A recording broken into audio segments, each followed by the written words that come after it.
নিরামিষ দিনে কি রান্না করব সেটা হচ্ছে সবথেকে বড় একটা চিন্তা। চলো আজকে একটা নতুন রেসিপি ট্রাই করা যাক, আলুর পরোটা। হ্যাঁ, নতুন কিছু না জানি, তবুও নিরামিষভাবে নতুন কিছুই। ময়দাটা মেখে রেখেছি, আলুটা ধুয়ে সিদ্ধ করে নিয়েছি। চলো, আলুর পুরের জন্য লাগছে শুধু এর মধ্যে নুন, হলুদ গুঁড়ো, লঙ্কার গুঁড়ো আর জিরের গুঁড়ো। আর এই পুরটা কড়াইয়ে একটু নেড়ে নিতে হবে যাতে একটু মাখা মাখা হয়। তাই জন্য কড়াইয়ে তেল গরম করে সাদা জিরে ফোড়ন দিয়ে লঙ্কা আর আদাটাকে ভালো করে ভাজা ভাজা করে নিতে হবে। লঙ্কাটা তোমাদের মর্জি মতো, আমরা একটু ঝাল বেশি খাই, ওই জন্য বেশি লঙ্কা দিয়েছি। ভালো করে ভাজা ভাজা হয়ে গেলে আলুটা দিয়ে দিতে হবে, কারণ পুর রেডি করতে হবে। আলুটা একদম মাখা মাখা হয়ে যাবে যাতে হাতে লেগে না যায়। এই দেখো, আমার কিন্তু পুর একদম রেডি। আমি হাতে টাচ করে দেখিয়ে দিচ্ছি যে আমার হাতে কিন্তু একদম লাগছে না।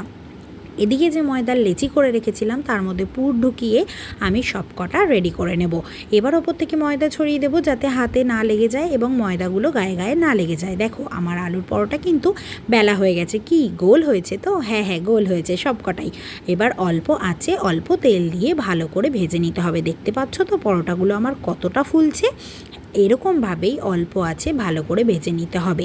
নিরামিষ দিনে কিন্তু রাত হলেই টেনশনে পড়ে যাই যে কি খাবো, কি বানানো যায়। তাই চট জলদি বানিয়ে নাও এই আলুর পরোটা।